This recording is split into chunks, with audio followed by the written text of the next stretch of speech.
এমন একটি জেল যেখানে নিষ্ঠুরতা, বর্বরতা প্রতিটি পদে পদে জড়িয়ে আছে। আর সেখানেই কিছু নিরপরাধ আন্দোলনকারীকে ধরে আনা হয়েছিল। তবে এই জেলের 120 জন কয়েদির মধ্যে প্রায় 50 জন কয়েদি পালানোর ছক কষে। তার জন্য দীর্ঘ 18 মাসের অক্লান্ত পরিশ্রমে 210 ফুট দীর্ঘ সুড়ঙ্গ খোলে। তাদের এই যাত্রাপথে বাঁধ সাধল ভূমিকম্প, আর মুহূর্তের মধ্যে সব এলোমেলো হয়ে যায়। তারপরও কি তারা পেরেছিল জেল থেকে পালিয়ে যেতে, নাকি এন্ড্রুর বন্দুকের সামনে সব শেষ হয়ে গিয়েছিল? আজ বলছিলাম 2020 সালে মুক্তি পাওয়া সত্য ঘটনা নিয়ে তৈরি এক দুর্ধর্ষ রোমহর্ষক কাহিনী, প্যাক্টো ডি ফুগা বা জেল ব্রেক।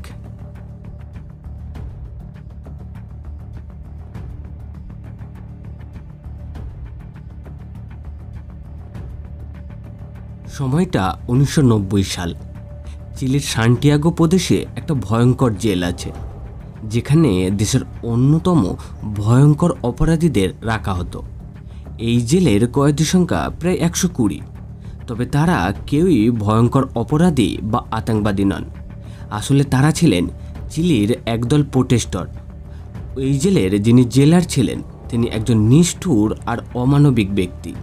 তিনি এই 120 জন অপরাধীদের সঙ্গে অত্যন্ত নিষ্ঠুর ব্যবহার করতেন। তিনি চেয়েছিলেন এই সকল কয়েদিকে শিক্ষা দিতে, যাতে পুনরায় আর কোনো আন্দোলন না করতে পারে। ইন্সপেক্টর তাদের জানায় তাদের উপর 24 ঘন্টায় নজর রাখা হবে। তারা যদি পালানোর ছক কষে তবে তাদের সকলকে গুলি করে হত্যা করা হবে। তবে তাদের মধ্যে এমন কিছু কয়েদি ছিল যারা এই জেল থেকে বেরিয়ে যেতে চায়। তাদের মধ্যে একজন হলেন লিওন। লিওনের আরও 5 জন সঙ্গী সাথী ছিল। তারাও সকলেই এই জেল থেকে পালিয়ে যেতে চাইছিল।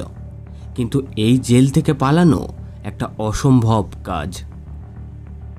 ওই দিন অন্য একটা জেল থেকে সান্টিয়াগো জেলে 120 জন কয়েদিকে শিফট করা হয়।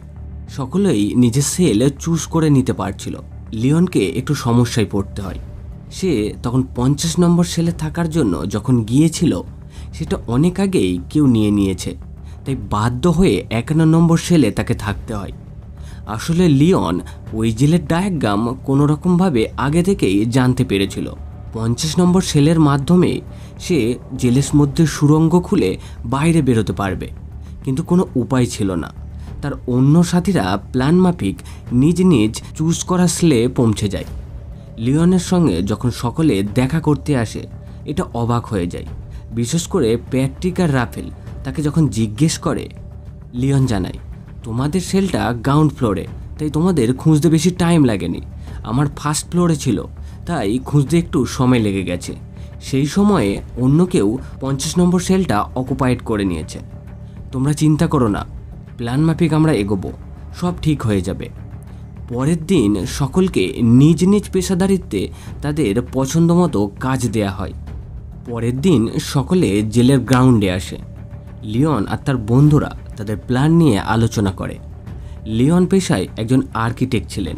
তিনি পা মেপে মেপে হিসাব করে বলে দেন 210 ফুট লম্বা সুড়ঙ্গ খুঁড়তে হবে তাদের। এর জন্য অনেক দিন সময় লাগবে। এই সুড়ঙ্গটা কাছের নদীর উপরে পড়বে, আর সেখান থেকে আমরা খুব সহজেই পালিয়ে যেতে পারবো। কিন্তু একটা সমস্যা দেখা দেয়। সেটা হলো, এত গভীর আর দীর্ঘ সুড়ঙ্গ খুঁড়লে প্রচুর পরিমাণ মাটি উঠবে। সেগুলো তারা কোথায় রাখবে?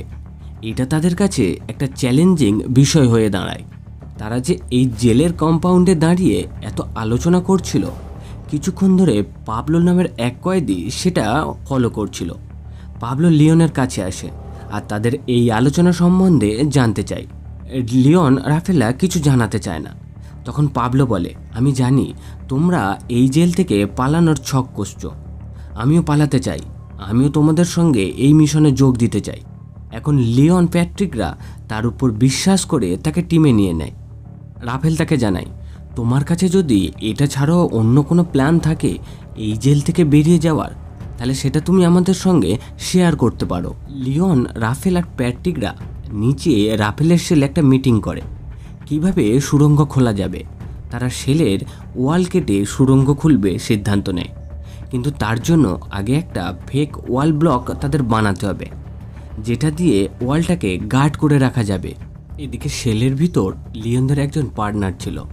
সে সবসময় গিটার বাজাতো, তবে তারও ইচ্ছা ছিল এই জেল থেকে সেও পালাবে। সে একটা বড় স্ক্রুড্রাইভার তার গিটারে করে ভিতরে এনেছিল, সেটা লিওনকে দেয়। এখন লিওন সেটার সাহায্যে সেলের ছাদ ফুটো করতে থাকে, কিন্তু হঠাৎই সিলিংয়ের একটা অংশ খসে পড়ে, যেটা দেখে লিওন রাফেলরা খুব ভয় পেয়ে যায়। রাফেল জানায় এগুলো তাড়াতাড়ি যে কোনো প্রকারে ঠিক করতে হবে, না হলে সিকিউরিটি আমাদের গুলি করে মারবে। এখন কি করবে তাদের মাথায় আসছিল না। হঠাৎই লিওনের মাথায় বুদ্ধি আসে। তারা অনেক ডিম জোগাড় করে আর সেইগুলোকে ভেঙে খসে পড়া ইটের টুকরো সুরকির সঙ্গে মিক্স করে এবং একটা প্লাস্টার মতো তৈরি করে। যে মিশ্রণটা দিয়ে উপরের সিলিংটার একটা ব্লক তারা ভরাট করে দেয় এবং সেই জায়গায় একটা ব্যানার দিয়ে আটকানোর চেষ্টা করে। তাদের এই কর্মকাণ্ড যতক্ষণ চলছিল, বাইরে থাকা সেই বন্ধু গিটার বাজিয়ে সকলের মনোসংযোগ তার দিকে করে নেয়। এর ফলে আর কেউ সন্দেহই করতে পারেনি ভিতরে কিছু একটা চলছে। তবে বিপদ সেখানে প্রতিটা মুহূর্তে। সেখানে তো কিছু একটা হওয়ার কথাই ছিল। কিছু সিকিউরিটি গার্ড তার দিকে আসছিল। সে গিটারের সুর চেঞ্জ করে দেয় এবং ডেঞ্জার অ্যালার্টের ধুন বাজাতে থাকে। এর ফলে সকলে অ্যালার্ট হয়ে যায়। তবে সিকিউরিটিরা তাদের সেলে আসার আগেই তাদের কাজ কমপ্লিট করে ফেলে তারা। এখন তাদের মধ্যে এক সিকিউরিটির সন্দেহ হয় সেটা দেখে, এবং সে ব্যানারটা খুলতে যাবে কি, হঠাৎই তাদের অফিসার বাইরে থেকে তাকে ডেকে নেন। এর ফলে এই যাত্রায় তারা কোনো রকমে বেঁচে যায়। কিন্তু এইভাবে সুড়ঙ্গ বানানোর কাজ প্রচণ্ড রিস্কি হয়ে দাঁড়ায়। তাই তারা ঠিক করে সেলের ওয়াল কেটেই সুড়ঙ্গ বানাতে হবে। তবে সেলের ওয়াল কাটলে সেই জায়গা ফাঁকা হয়ে থাকবে।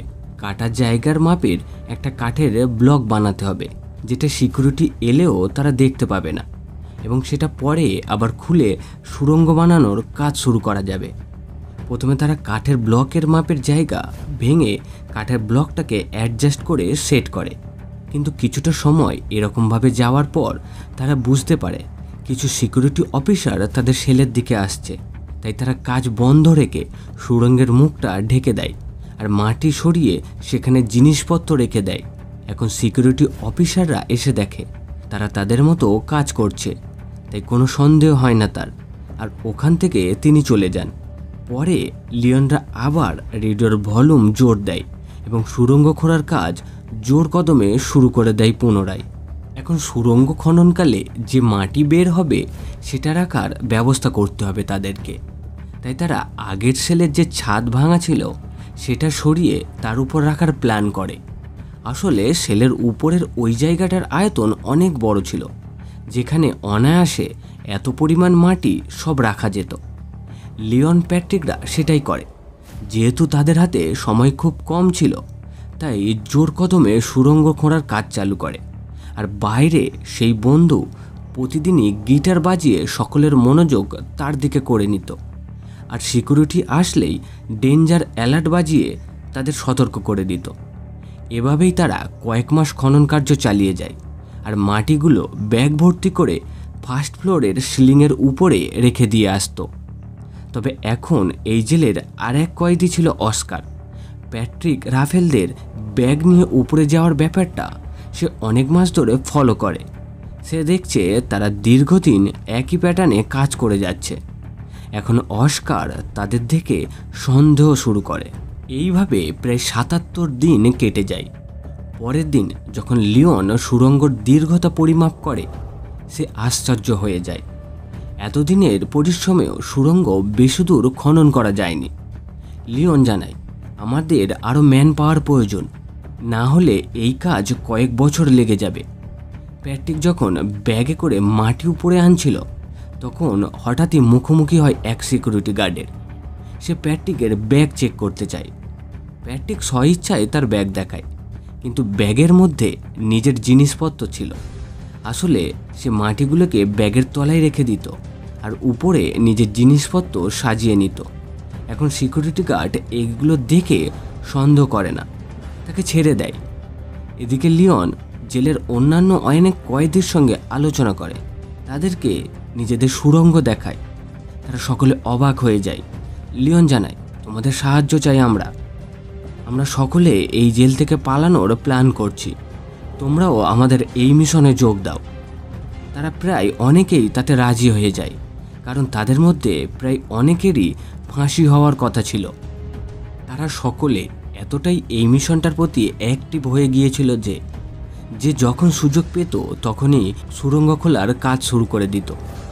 যে বা যারা সুড়ঙ্গ খুঁড়ত সকলেই তাদের জামা কাপড় ভালো করে ওয়াশ করে নিত, কারণ কেউ যেন তাদের জামা কাপড় থেকে মাটি না দেখে এবং তাদের যেন সন্দেহ করতে না পারে।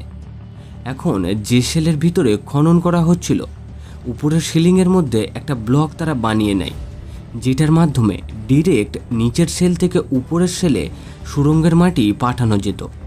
এতে কারোর সন্দেহ হতো না, আর কাজের গতি প্রায় দ্বিগুণ বেড়ে যায়। এখন ম্যান পাওয়ার বেড়ে যাওয়ার কারণে সকলেই নজর রাখে সিকিউরিটির দিকে। তারা সেলের বাইরে এমনভাবে ব্যবহার করত যে কারো সন্দেহের মধ্যেই তারা পড়তো না। অনেকে গার্ড দিত, একটু সন্দেহ মনে হলেই সকলকে সতর্ক করে দিত। এইভাবে কাজ দ্রুত গতিতে এগোতে থাকে, আর সুড়ঙ্গ অনেক লম্বা খনন করা হয়ে যায়। এবার একদিন অস্কার তাদের কাছে আসে। সে জানায়, আমি জানি তোমরা এই জেল থেকে পালানোর জন্য সুড়ঙ্গ খুঁড়ছ।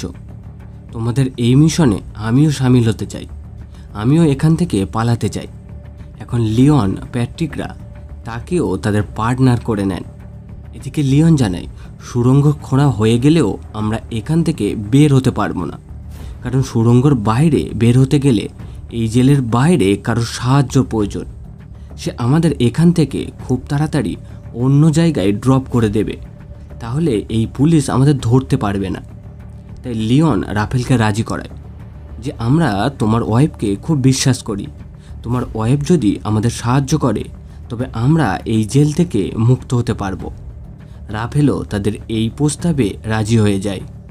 এই জেলে তাদের আজ 182 দিন। এতদিন পর তারা নিজেদের ফ্যামিলির সঙ্গে মিট আপ করতে পারবে। সেই মতো রাফেলের ওয়াইফও সেখানে আসে। রাফেল তাদের পালানোর আইডিয়াটা তার ওয়াইফকে জানায়। রাফেল বলে, তুমি বাইরে গিয়ে আমাদের পার্টির হেল্প চাও, তারা সাহায্য করলে সব সম্ভব হবে। রাফেলের ওয়াইফ এটা ভাবতে ভাবতে বাড়ি ফিরে আসে। এরপর প্রায় অনেক দিন কেটে যায়। আজ ওই জেলে 205তম দিন তাদের যে বন্ধু গিটার বাজাতো আজ সে সুড়ঙ্গ খুঁড়তে গেছে। কিন্তু হঠাৎই বিপদ চলে আসে। জেলের সব সিকিউরিটি এক জায়গায় সামিল হয়েছে, তারা সকলের সেল চেক করছিল। কিন্তু এখন রাফেলদের আগের অবস্থায় আসা খুবই মুশকিল ছিল। তারা সুড়ঙ্গের ভিতর ফেঁসে আছে। এই বিপদ থেকে উদ্ধারের জন্য রাফেল সিকিউরিটিদের সামনে চলে আসে, আর তার সঙ্গে ধস্তাধস্তি শুরু হয়ে যায়। সেটা দেখে সকলে সিকিউরিটিদের উপর ঝাঁপিয়ে পড়ে আর হামলা করে। এর জন্য প্রচণ্ড মারপিট শুরু হয়। সিকিউরিটিরা প্রচণ্ড নিষ্ঠুরভাবে সকলকে টর্চার করে। এতক্ষণে তারাও এই সময়ের মধ্যে ফ্রেশ হয়ে গিয়েছে এবং সেলটাকে আগের অবস্থায় ম্যানেজ করে দিয়েছে। তারা যখন বাইরে বেরিয়ে আসে দেখে সকল কয়েদিকে জামা কাপড় খুলিয়ে রোদে বসিয়ে রেখেছে। তখন সেখানে জেলার অ্যান্ড্রু আসেন আর জানান, আমি আগাগোড়াই সন্দেহ করেছিলাম এই কয়েদিরা কিছু একটা জেলে করবেই, তাই তাদেরকে কড়া শাস্তি দেয়। এখন রাফেলদের জেল থেকে মুক্ত করার জন্য তার স্ত্রী তৎপর হন। রাফেল যে পার্টির হয়ে কাজ করত সেখানে যায়। তাদের লিডারকে লিওন রাফেলদের জেল থেকে পালানোর সব প্ল্যান জানায়। তারা কোনোরূপ সাহায্য করতে পারবে না জানিয়ে দেয়। এখন কোনো উপায় না থাকার জন্য অবশেষে রাফেলের বাবার কাছে যায়। রাফেলের বাবা একজন চার্চের পাদ্রী ছিলেন। রাফেলের ওয়াইফ তাকে সব জানায় যে রাফেলরা জেলে একটা সুড়ঙ্গ খুঁড়ছে আর সেখান থেকে পালাবে, তার জন্য আমাদের সাহায্যের প্রয়োজন। তখন রাফেলের বাবা এমন এক ব্যক্তির সঙ্গে মিট করান যিনি গত আন্দোলনে রাফেলের সঙ্গে ছিলেন। তিনি এমন কিছু লোক জোগাড় করেন যারা ওই দিন তাদেরকে সাহায্য করবে। আর এখন রাফেলের প্রস্তাবে সকলেই রাজি হয়ে যায়। এদিকে লিওনরা কাজের গতি বাড়িয়ে দিনে 2 ঘন্টা শিফট করে। এভাবে প্রায় 392 দিন কেটে গিয়েছে। তারা অনেকটা দীর্ঘ সুড়ঙ্গ খুলে ফেলেছে। এই অবস্থায় যিনি শেষে সুড়ঙ্গ খোঁড়ার কাজ করছিলেন হঠাৎই অজ্ঞান হয়ে যায়। আসলে সুড়ঙ্গের অত গভীরে অক্সিজেনের সরবরাহ কমতে থাকে, যার জন্য শ্বাস প্রশ্বাসে ব্যাঘাত ঘটে। রাফেল সুড়ঙ্গের ভিতরে থাকার জন্য তাকে কোনো রকমে টেনে বের করে। লিওনরা বুঝতে পারে এভাবে আর বেশিদিন এগোনো যাবে না, কিছু একটা বন্দোবস্ত করতে হবে। রাফেল এক বৃদ্ধ কয়েদির কাছে আসেন। তিনি ওই জেলে একটা মোটর মেশিনে কাজ করতেন। সে জানায়, আমরা অনেকেই এই জেল থেকে পালানোর ছক কষেছি, তুমিও আমাদের সঙ্গে যোগ দাও। রাফেল কোনো রকমে তাকেও রাজি করিয়ে নেয়। এখন তার থেকে একটা মোটরের সাহায্যে একটা ফ্যান তৈরি করে, যেটা একটা বালতিতে লাগিয়ে প্লাস্টিক পাইপের সাহায্যে সুড়ঙ্গের ভিতরে অক্সিজেন পাঠায়। এরকমভাবেই কাজ করতে করতে প্রায় 412 দিন কাটে। তবুও তারা তাদের নিজেদের লক্ষ্য থেকে অনেক দূরে ছিল। একদিন ফিগটের ছেলে জেলার আসেন। তিনি জানায়, আমি বুঝতে পারছি এই জেলে কিছু একটা ঘটছে, তুমি সকলের সঙ্গে মিশে যাও আর ভিতরের সিক্রেট খবর কালেক্ট করো, তাহলে তোমাকে ইনাম দেব, সঙ্গে তোমার সাজাও কম করিয়ে দেব। এদিকে লিওনরা সুড়ঙ্গ খুঁড়তে খুঁড়তে 524 দিন পার করে ফেলেছে। এখন মাটির উপর পর্যন্ত চলে এসেছে। তারা একটা পিঙ্ক কালার লিকুইড নিয়ে পাইপের সাহায্যে মাটির উপরে ছড়িয়ে দেয়, যেটা দেখে রাফেলের ওয়াইফ বুঝতে পারবে তারা এতটা দূর পর্যন্ত চলে এসেছে। কয়েকদিন পর লিওনের বাবা লিওনের সঙ্গে জেলে দেখা করেন। তিনি জানান, তোমাদের নির্দিষ্ট লক্ষ্য থেকে এখনও 42 ফুট দূরে আছো তোমরা, এখনও তোমাদের অতটা সুড়ঙ্গ খুঁড়তে হবে। লিওনের বাবা এখন ওখান থেকে চলে যায়। পরের দিন থেকে লিওন রাফেলরা আবারও সুড়ঙ্গ খোঁড়ার কাজ শুরু করে দেয়। এভাবে তারা 559 দিন চলে আসে। ওই দিন হঠাৎই চিলিতে ভূমিকম্প হয়, যার ফলে সান্টিয়াগো জেলের বিল্ডিং চারিদিক থেকে নড়ে ওঠে। চিলিতে নানা জায়গায় ক্ষয়ক্ষতি হয়। লিওনরা খুব ভয় পেয়ে যায়। সে দৌড়ে সুড়ঙ্গের দিকে আসে। তখনও সুড়ঙ্গের ভিতর এক কয়েদি খনন করছিল। তারা সকলে ওই কয়েদিকে সুরক্ষিতভাবে বের করে আনে। তবে ওই ভূমিকম্প থেকে তাদের সুড়ঙ্গের কোনো ক্ষয়ক্ষতি হয়নি। না সুড়ঙ্গের ভিতরে ধস নেমেছিল, না ভিতরের ব্লক ভেঙেছিল। এটা জানার পর লিওন রাফেলরা একটু আশ্বস্ত হয়। এভাবে সুড়ঙ্গ খুঁড়তে খুঁড়তে শেষ পর্যন্ত তারা সুড়ঙ্গ কমপ্লিট করে ফেলে। তাদের এই কাজ করতে প্রায় 567 দিনের সময় লেগেছিল। তখন লিওনরা এক কয়েদির কাছে আসে, তাকেও তাদের সঙ্গে যেতে বলে। তবে তিনি না করে দেন। তার পক্ষে যাওয়া ইম্পসিবল ছিল, কারণ তিনি হ্যান্ডিক্যাপ ছিলেন, সারাদিন হুইল চেয়ারেই বসে থাকতেন। তিনি চাইলেও সুড়ঙ্গ পার করতে পারতেন না। এখন আসে সেই দিন। তারা স্থির করে সকলেই আজই পালাবে। জেলের জেনারেল সেলে তাদের টিভি দেখার ব্যবস্থা থাকে। সকলেই সেখানে বসে টিভি দেখছিল। তার মধ্যে এক এক করে লিওন, রাফেল, প্যাট্রিকরা তাদের সেলে ফিরে আসে আর সেই সুড়ঙ্গ দিয়ে ভিতরে প্রবেশ করে। এখন ওই সুড়ঙ্গে 49 জন কয়েদি প্রবেশ করেছে। তারা এক একজনের পিছনে এক একজন শুয়েছিল।